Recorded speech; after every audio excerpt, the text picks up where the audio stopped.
dans mon coin. C'est pourquoi certaines personnes disent que, oh, elle aime trop crâner, elle aime... Non, non, non, j'aime pas crâner. Avec ce que nous vivons dans ce showbiz, dans le monde réel, parfois tu te crées une coquille pour ne pas être très, très, très à la merci de tout et de tout le monde. Alors, à vous mes fans, déjà je sais que depuis un certain temps, je bouscule un peu dans les réseaux sociaux, ça vous fait du mal parce que vous ne savez pas de quoi il s'agit. Et je m'en décidé aujourd'hui là, de vous expliquer le fond de ce showbiz là. Depuis ce temps, j'ai l'impression que beaucoup de gens sont acharnés sur ma personne.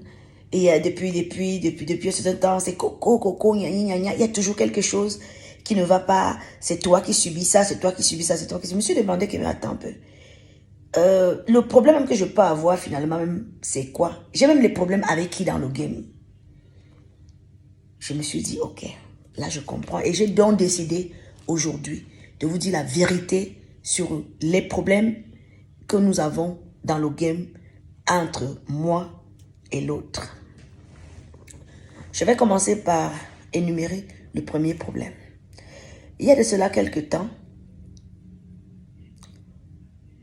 une certaine promotrice culturelle me téléphone, elle me contacte. Allô Coco, salut, j'ai besoin de toi pour un événement au Cameroun. Mais la condition, c'est que tu n'arrives pas au Cameroun pendant 3 mois.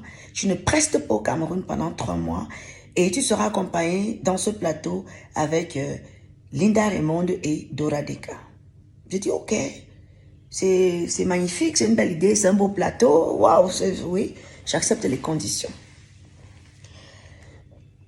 Les communications commencent, les photos, les affiches, les médias, les télés, avec les spots, etc., etc. Ça se passe super bien. Je suis en Belgique, tranquillement, tranquille. 1 mois et demi après, la dame me recontacte. Elle me dit, coucou Coco, écoute, le staff a réfléchi et on a une autre proposition à faire. Et voilà, on ne sait pas si tu seras d'accord ou pas. Je dis, oui, la proposition, c'est quoi? Elle me dit, étant donné que tu es tête d'affiche, on ne peut pas prendre une décision comme ça sans t'en parler. On veut ton accord, etc. Je dis, oui, la proposition, c'est quoi? Voilà, on voulait, sur ce plateau-là, ajouter une personne. Donc, Lady, qu'est-ce que tu en penses? Je dis, bah, ça ne me dérange pas du tout. Hein. Ça ne me dérange pas.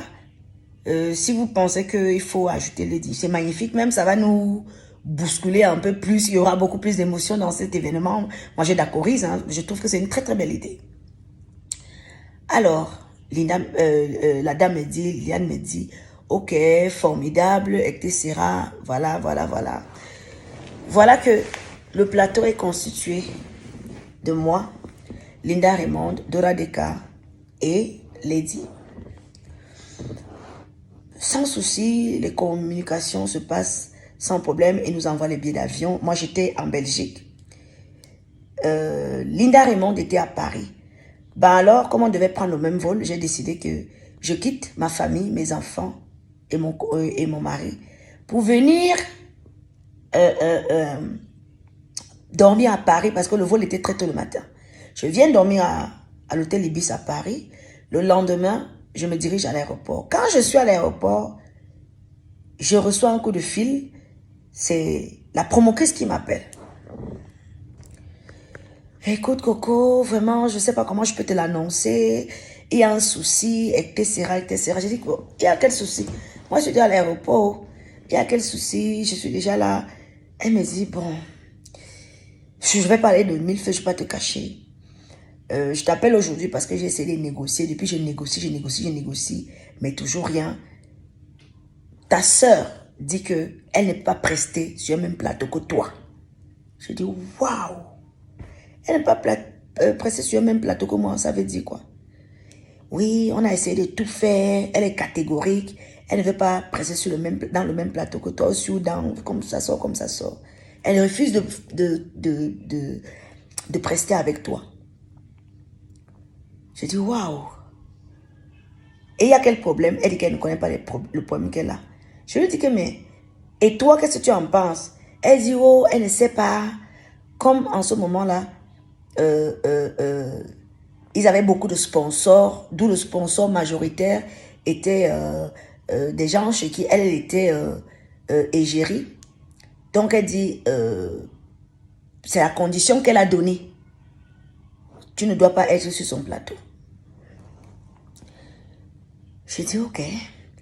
Et tu n'as parlé, dit que non, je vais parler avec Chop Chop. Chop Chop dit que je lui ai dit. Et voilà, sa décision reste la même.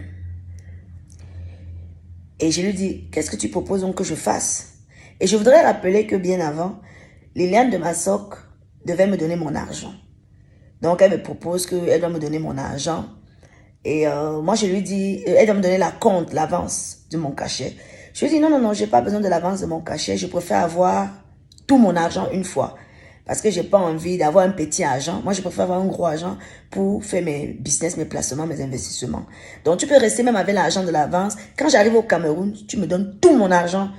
Et je préfère avoir un gros argent qui me permettra de faire quelque chose.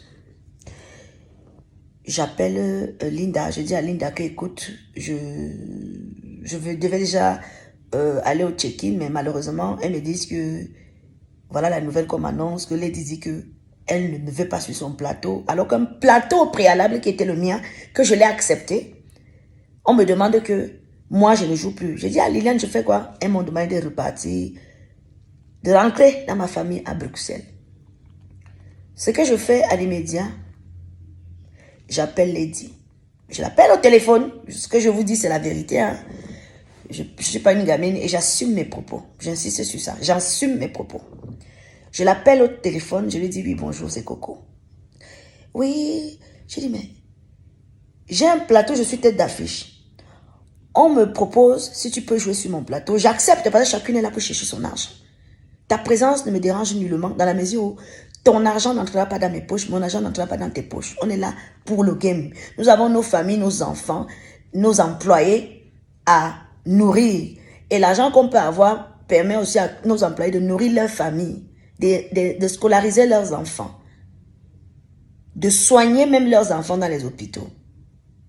Mais elle me dit, oui, oui, je suis fâchée parce que quelqu'un m'a dit que quelqu'un t'a dit que tu as mon numéro de téléphone. Tu n'as pas mon numéro de téléphone. Quelqu'un te dit, au lieu de m'appeler pour me dire que quelqu'un t'a dit, tu préfères demander qu'on me retire sur un plateau que moi je t'ai accepté.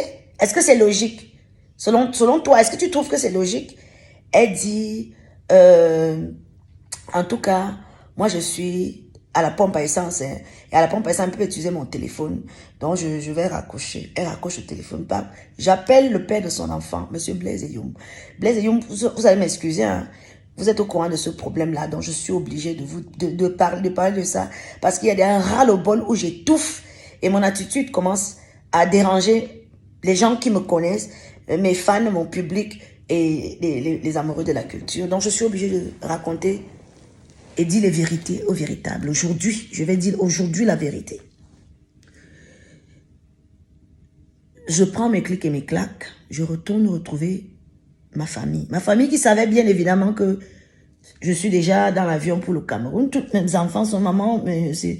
Qu'est-ce que t'as, qu'est-ce qui se passe et tout. Je dis non, ça va. J'ai pas envie vraiment de vous déranger avec ça. Ça va.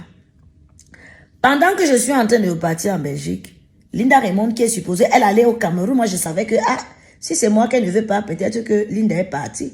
Linda m'appelle au téléphone.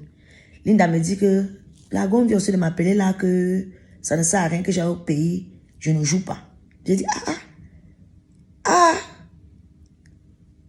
3 mois de sacrifice qu'on vous a donné pour notre image. Nous avons communiqué même sur ces événements.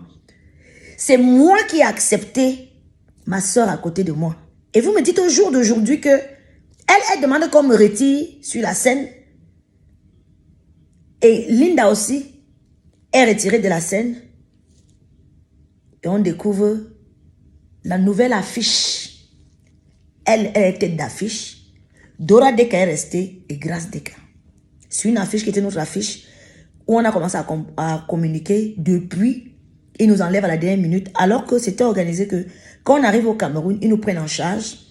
Tout de suite, il y aura des caméramans, des télés, des radios, etc. qui devaient nous prendre à l'aéroport. Mais malheureusement, on reste avec les billets d'avion, néanmoins en main, mais on ne part. Moi, je ne suis pas partie, moi, je n'ai pas voyagé.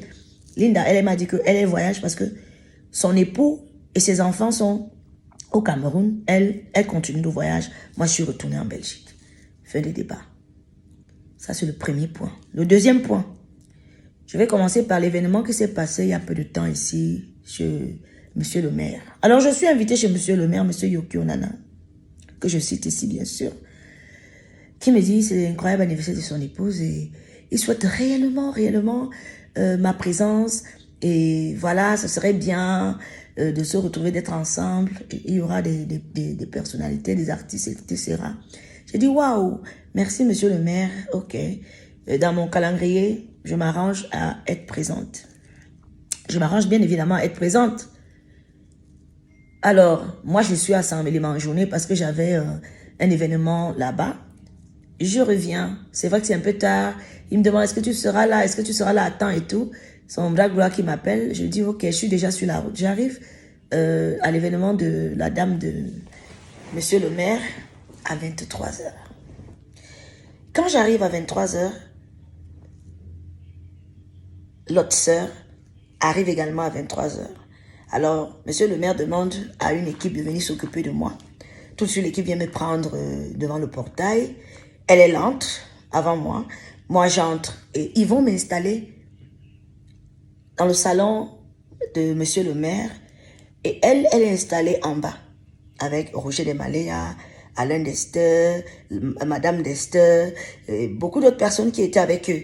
Il y avait environ 250 à 300 invités privilèges. Ça veut dire qu'il y avait des ministres, des gouverneurs, des préfets, des maires, des artistes, etc., etc., etc., etc. C'était vraiment une soirée VIP, une soirée VIP. Un temps si peu, moi je suis venue avec cette personne, mon équipe, on était bien évidemment dans notre salon en haut. On pétait nos champagnes là, tranquillement, tranquille, c'est l'anniversaire. Monsieur le maire vient me trouver en haut. Je vois les Yves Tangana, tous ces gens-là viennent me trouver, me disent, mais qu'est-ce qui se passe avec ta soeur? Elle est fâchée, elle a dit qu'elle ne se mélange pas, elle est partie. J'ai dit que, elle est partie comment? Parce que ta présence, elle ne veut pas ta présence, oh, et tout, et tout, et tout. J'ai dit que maman, pardon, je suis venue boire mon champagne ici, là, parce que monsieur le maire m'a invité. Je ne suis pas quittée de chez moi pour venir à l'anniversaire. Je ne fais pas le je m'invite.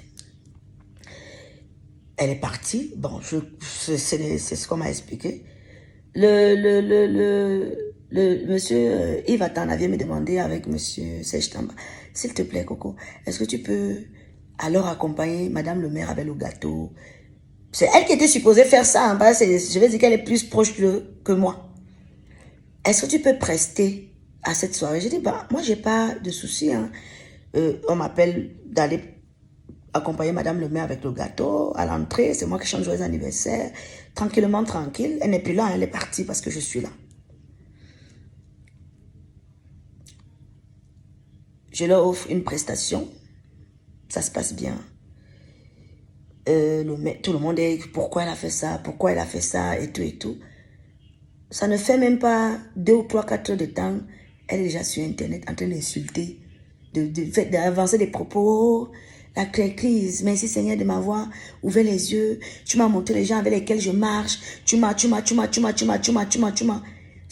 simplement parce que monsieur le maire m'a invité, ça devient un problème. Non, elle ne veut personne. Il faut qu'elle soit seule. Il faut qu'elle soit seule, elle ne veut personne. Personne d'autre qui chante le bikousset. Ou elle veut seule, être seule, elle ne veut personne. Je demande, je vais continuer. Un troisième exemple avant de... Un autre mécontentement. Nous sommes programmés à la Sanza. Alors, monsieur Honoré m'appelle, il me dit, j'ai besoin d'un plateau. Lady, toi, qu'est-ce que tu en penses? Je dis à monsieur Honoré que je n'ai aucun problème. Monsieur Honoré fait l'affiche. Je suppose que quand il me pose la question, il lui a déjà posé la question. Monsieur Honoré nous fait une affiche, oui, etc., Coco, Lady à la Sanza Night Club. Ils se mettent à faire la communication, les caravanes, etc. Bien pendant un mois. Ils me donnent les directives à suivre, genre, je ne dois pas chanter à Yaoundé dans une boîte de nuit mitoyenne pendant un certain bout de temps, pendant un mois. Je ne dois pas. J'accepte toutes les conditions. Maintenant, il me dit, pour l'avance, on fait comment? Comme d'habitude, je ne veux pas que tu me donnes l'avance maintenant. Je veux que tu me donnes tout l'argent une fois. C'est ce que je souhaiterais.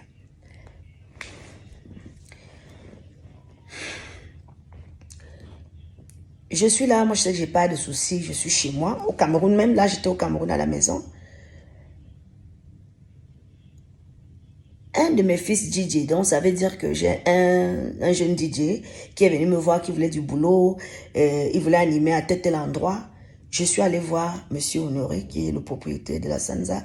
Je lui ai dit, j'ai un de mes fils, je viens avec lui, je te le présente, tu essaies de le juger, tu vois si c'est un bon DJ, tu me dis, tu le gardes, ou c'est les jeunes qui cherchent le travail. Donc, à mon niveau, ce que je peux aider, c'est aider avec mes relations. C'est comme ça que Longchamp est engagé à la Sanza. Je suis chez moi. C'était un mercredi. Et je vais prester vendredi. Donc, j'ai fait un mois sans me prester dans une boîte de nuit à Yaoundé parce que je devais prester le vendredi, le dernier vendredi de ce mois et on était mercredi. Je suis à la maison. Longchamp m'appelle. Il me dit, allô, ma mère. Je dis oui. On va t'appeler là tout à l'heure pour t'annuler. Elle vient d'appeler. On était au bureau de Monsieur Honoré. Donc, apparemment, ils étaient en train de faire une réunion, je ne sais pas de quoi. Elle a appelé. Et quand elle appelle, apparemment, elle dit que oh le plateau là, comment compliqué, qu'elle ne veut pas jouer avec moi. Longchamp m'appelle et me dit, on va t'appeler pour t'annuler. Fils, je dis les noms parce que je sais que vous tous m'avez dit que quand j'aurai mon ras-le-bol, chacun dit oui, je vais assumer parce que j'avais dit.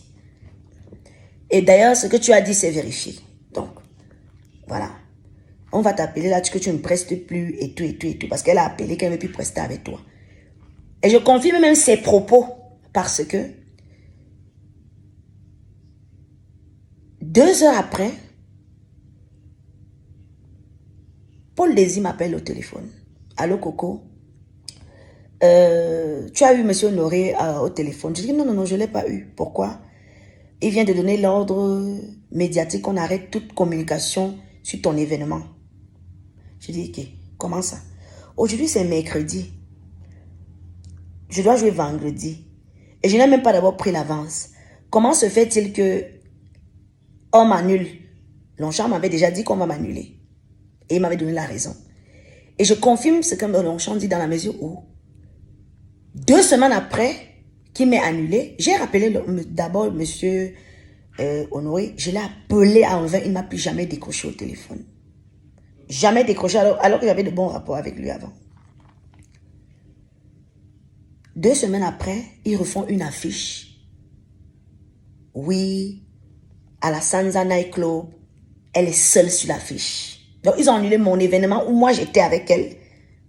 Sous ses ordres, je le dis, pour lui refaire une affiche à elle, seule, 2 semaines plus tard. Ce n'est pas les balivernes que je raconte parce que moi-même, j'ai vu cette affiche-là. Et elle a pressé à la Sanza seule. Je vais maintenant dire aux Camerounais qui sont là que nous sommes tous des Camerounais. Et nous connaissons comment ce pays-ci est difficile. Si tu ne te réveilles pas le matin pour réfléchir, comment tu vas faire même pour l'avenir de tes enfants, comment ça va se passer même pour ton avenir, ce que tu vas manger aujourd'hui, tu ne vas pas t'en sortir. Aucun ministère, je dis bien aucun ministère, n'aide quelqu'un ici là que je te produis, jamais. Nous sommes obligés en tant que citoyens de se battre seuls. De se lever chaque matin, de se battre pour pouvoir avoir de quoi manger pour nos enfants, pouvoir voir comment s'occuper de nos employés qui travaillent parce que ils ont aussi leur famille, ils ont leurs parents, ils ont. Tu es obligé de te lever le matin, réfléchir comment avoir l'argent. Personne n'a la cuillère en or dans la bouche. D'autres personnes se disent que oh, Coco n'est pas, elle est bête, elle est boulot. Je ne veux pas ce langage-là. Je suis camerounaise. Et je voudrais vous dire, c'est pas parce que je suis même boulot. Je l'assume que je reçois des aides quelque part. Je ne reçois aucune aide quelque part. Je n'ai jamais reçu une aide quelque part. Je dis bien aucunement.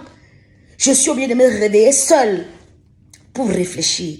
Et je voudrais dire à la diaspora aujourd'hui que pour que je puisse convaincre le public camerounais, que le public camerounais m'accepte en tant qu'artiste, ce n'était pas facile dans la mesure où on disait toujours que oh, les artistes de la diaspora là, quand ils arrivent au Cameroun, on vient Ouattien, ils ne savent rien. Je suis la seule artiste camerounaise, je le confirme, qui a marqué l'esprit des Camerounais. Je suis quittée de la diaspora pour venir convaincre le Cameroun que oui, c'est possible. C'est possible qu'une diaspora puisse aussi se lever et proposer des choses différentes, même au niveau de la culture. C'est déjà un pas. C'est déjà un pas. Une diaspora dont on ne croyait pas, on se disait que les Mbenguis, ils arrivent là, les Mbenguis. Je suis la seule Mbenguis qui est venue s'installer au Cameroun, s'imposer au niveau culturel.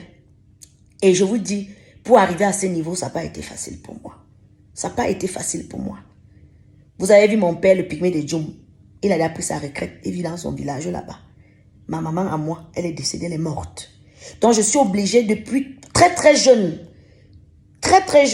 obligée de me battre durement, comme chaque citoyen camerounais. Personne n'a de faveur dans ce pays, qu'on va te prendre un truc, on te donne un job. Non, non, non, tu dois te lever, travailler et croire en ton travail. Et je parle aujourd'hui parce que j'ai l'impression qu'il y a un acharnement vis-à-vis de ma personne. Et je commence à comprendre que ça dure un peu trop et c'est à répétition. C'est à répétition. Je vais vous prendre un exemple et je vais expliquer ceci. J'aimerais que le public sache que les réseaux sociaux, c'est une vie virtuelle. Et dans les réseaux sociaux, il y a les gens qui vous montrent un semblant de vie. Il y a des gens qui vont vous dire que oui, ils vivent bien, ils sont riches, ils vous montrent une vie, les grosses voitures, les trucs. Tous ces temps-ci, on a découvert beaucoup de choses qui sont fausses. Beaucoup de choses que les gens vous montrent à travers leur soi-disant vie de rêve qui n'en est pas une. On a vu les musiciens, les influenceurs, les comédiens ici dire comment ils sont riches, comment ils sont riches, comment ils sont riches. Ça nous a toujours trouvé à la toile. À la fin, on trouve que donc ce n'était même pas ta maison. Oui, oui.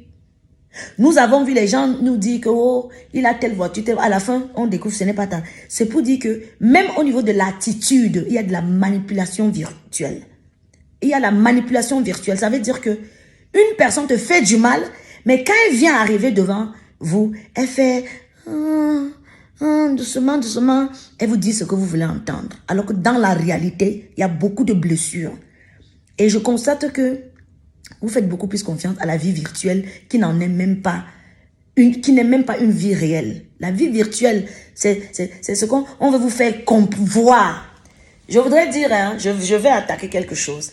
Une personne qui dit aujourd'hui que oh non, le pain du 8 mars est trop cher, le pain du 8 mars est trop cher.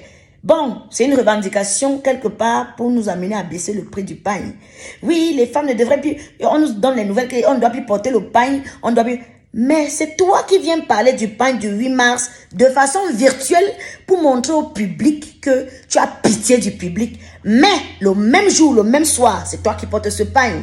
C'est toi qui portes ce pain. Ça veut dire que dans la vie virtuelle, il y a manipulation de l'opinion publique. Parce que oui, elle nous défend. Le Pierre a raison. On ne porte même plus le pain. On ne veut plus le pain. Mais le soir, au spectacle, c'est toi qui portes le pain du 8 mars. Vous ne trouvez pas qu'il y a une manipulation virtuelle qui existe là? Vous ne voyez pas? Vous êtes aveugle? Vous êtes aveugle? Vous ne voyez pas qu'il y a de la manipulation?